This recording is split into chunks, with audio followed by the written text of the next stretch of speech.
अस्सलाम वालेकुम viewers, doctor Huma Chishti, vice president COH Pakistan. अपने चैनल होमियो डॉक्टर हुमा पे आप सबको वेलकम कहती हूँ।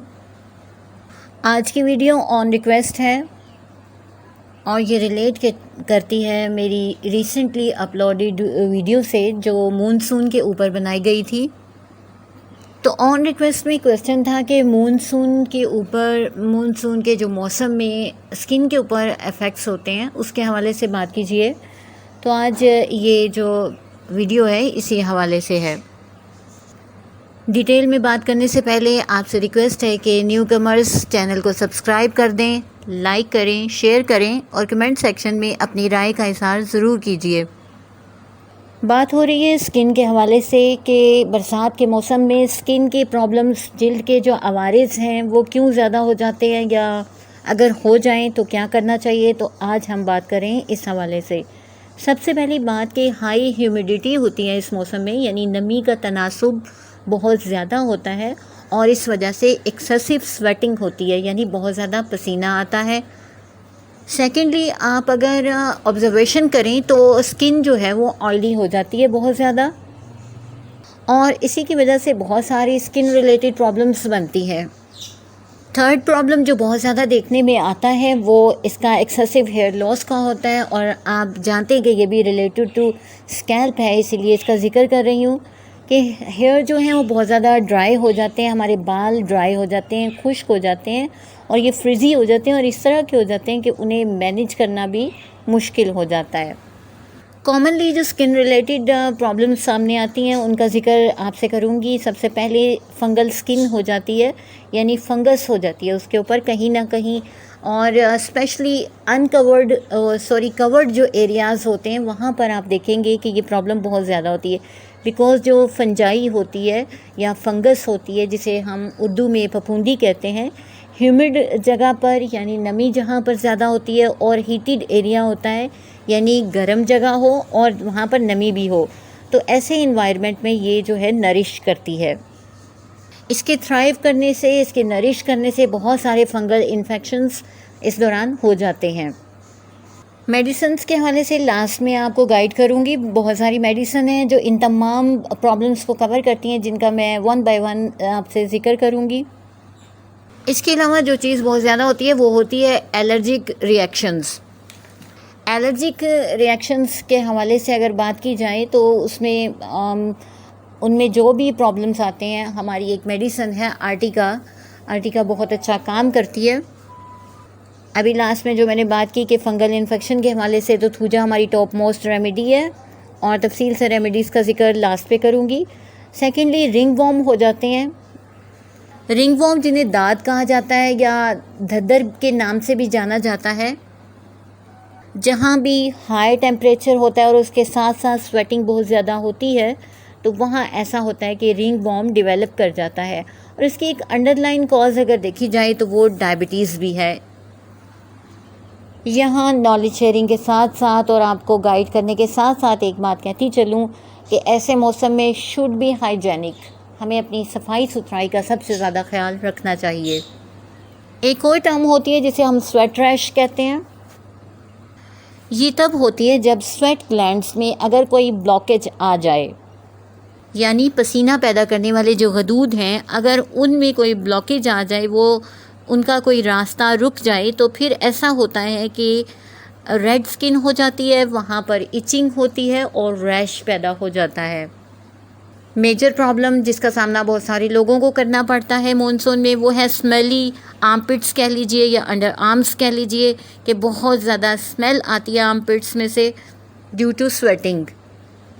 इसके लिए डिओड्रेंट्स इस्तेमाल करते हैं लोग, बहुत ज़्यादा टाल्कम पाउडर्स यूज़ करते हैं और स्प्रेस यूज़ किए जाते हैं। लेकिन सबसे ज़्यादा यही कहूँगी कि एक तो कॉटन क्लॉथ्स यूज़ कीजिए, यानी कॉटन के कपड़े, और साथ ही साथ लूज़ क्लॉथ्स अगर पहनेंगे तो पसीना जो बार बार आता है उसकी स्मेल उठेगी, जो वो उससे जो है कुछ अवॉइड हो जाएगा, बचत हो सकती है। फोर्थली, एक्नी प्रॉब्लम है जो बहुत ज़्यादा हो जाता है इस मौसम में और ये मोस्टली ऑयली स्किन वालों के साथ ये प्रॉब्लम हुआ करती है। फिफ्थली, इसमें क्या होता है कि एक्जिमा सामने आता है और एक्जिमा के जो केसेस हैं वो एक्सेसिव स्वेटिंग की वजह से ज़्यादा ख़राब होते हैं या सामने आते हैं। बिकॉज़ इसमें भी क्या होता है कि जब बहुत ज़्यादा ओवर स्वेटिंग होती है तो उसकी वजह से स्किन ड्राई हो जाती है और चांसेस हो जाते हैं एक्जिमा के, और ये इची रेड रैश के तौर पे जो है हमारे सामने इसकी अपीयरेंस आती है, यानी ख़ारिश भी होती है, रेडनेस भी हो जाती है, सुर्खी देखेंगे आप स्किन के ऊपर और रैश नज़र आएगा। अभी जो टर्म्स मैं इसमें बोल रही हूँ, जैसा कि मैंने फंगल इन्फेक्शन का जिक्र किया, रिंग वॉर्म का जिक्र किया, आपसे एक्ने के हवाले से बात की, एक्जिमा की बात हुई, इन तमाम टॉपिक्स के ऊपर मेरे चैनल पे वीडियोस मौजूद हैं, आप डिटेल में इस पे देख सकते हैं।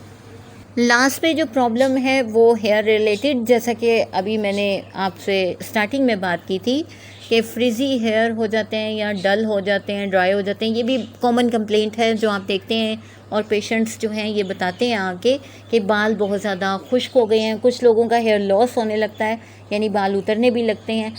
ये क्या वजह होती है कि गर्म पानी जो होता है, क्योंकि आप देखें कि टैप वाटर जो है बहुत ज़्यादा हॉट होता है इस मौसम में, तो ऐसे पानी से जब शैम्पू करते हैं तो बाल डेफिनेटली ड्राई हो जाते हैं, ख़राब होते हैं, डैमेज होते हैं। तो ज़रूरी है कि एक तो ये नोट रखिए कि जो शैम्पू आप यूज़ कर रहे हैं वो सल्फ़ेट फ्री हो, यानी ये इंग्रेडिएंट उसके अंदर नहीं होना चाहिए, तो फिर इससे काफ़ी ज़्यादा बेहतरी आ जाएगी। अब बात करेंगे हम अपनी मेडिसिन्स के हवाले से कि हमारी होम्यो रेमेडीज़ कौन कौन सी हैं जो इन तमाम चीज़ों को कवर करती हैं। तो उनमें नेट्रोम्योर टॉप ऑफ द लिस्ट हमारी मेडिसन है, जो कि इस मौसम में हमारे लिए बहुत ज़्यादा हेल्पफुल होती है। स्किन रिलेटेड प्रॉब्लम्स में भी, और भी जितने प्रॉब्लम है, हेयर लॉस के प्रॉब्लम में भी बड़ा अच्छा काम करती है। एपिस हमारी मेडिसन है, नेट्रम सल्फ ह्यूमिडिटी की वजह से होने वाले प्रॉब्लम्स में बहुत अच्छा काम करती है। सोराइनम हमारी मेडिसन है जो एक्ज़मेटिक केसेस में, सोराइटिक केसेस में, रिंग वॉर्म्स में, इन तमाम चीज़ों में बहुत अच्छा काम करती है। पल्स मेडिसन है हमारी जो इस तरह के जितने भी प्रॉब्लम्स होते हैं उनमें बहुत अच्छा काम करती है, जब डाइजेस्टिव ट्रैक भी डिस्टर्ब हो जाता है। फिर हमारी जो एक पॉलीक्रस्ट रेमेडी है जिसमें जैसे पल्स का जिक्र किया, सल्फ़र भी है, तो इसमें भी जो है ये बहुत ज़्यादा फ़ायदेमंद होती है। इसके साथ अर्टिगा हमारी मेडिसन है, आर्सेनिकम एल्बम है, थूजा रेमेडी है हमारी, काली ब्रोम है जो कि एक्ने रिलेटेड प्रॉब्लम्स में बहुत अच्छा काम करती है, आर्सेनिक भी अच्छा काम करती है। और फिर हिपरसल्फ हमारी मेडिसन है जो बहुत सारे प्रॉब्लम्स को, जहाँ पर कार्बंकल टाइप के प्रॉब्लम होते हैं, बॉयल्स हो जाते हैं, कोई फ्रंकल हो जाता है, तो वहाँ पर यानी आसान लफ्ज़ों में फोड़े फिंसियाँ हो जाते हैं, तो वहाँ पर स्किन रिलेटेड प्रॉब्लम्स के लिए हिपरसल्फ बहुत अच्छा काम करती है। फिर हमारी मेडिसन है एलुमिना, ग्रेफाइट्स, एंटीमोनियम क्रूडम, पेट्रोलियम और टेल्यूरियम। ये भी स्किन रिलेटेड प्रॉब्लम्स में बहुत ही ज़बरदस्त रेमेडीज़ हैं।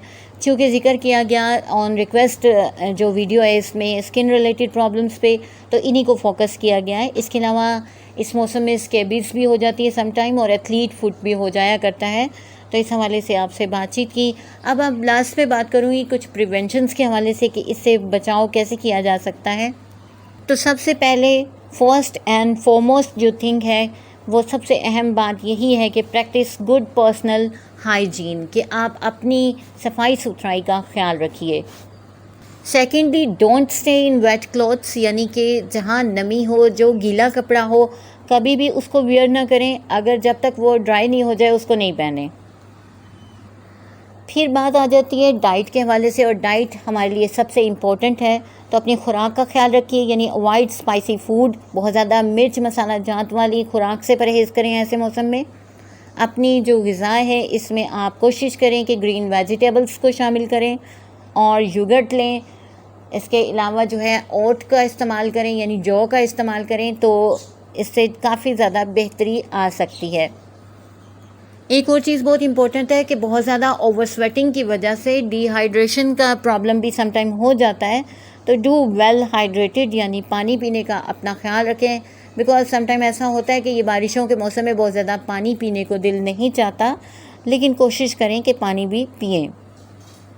और अभी मैंने बात की थी एथलीट फुट के हवाले से, तो अपने पाँव का भी ख्याल रखिए, और उसमें ऐसा है कि ओपन जो फुटवियर्स हैं उनका इस्तेमाल कीजिए, यानी ओपन शूज़ का यूज़ कीजिए। बंद जो जूते होते हैं उनमें ये प्रॉब्लम हो सकता है कि ये जो एथलीट फुट हो जाते हैं या फंगल इन्फेक्शंस हैं वो हो जाया करती हैं। तो आज के लिए इतना ही व्यूअर्स, अपने कमेंट का इजहार कीजिएगा। होप्स हो कि आपके लिए ये इन्फॉर्मेशन फ़ायदेमंद होगी। किसी नेक्स्ट टॉपिक तक के लिए इजाज़त दीजिए। अल्लाह हाफिज़।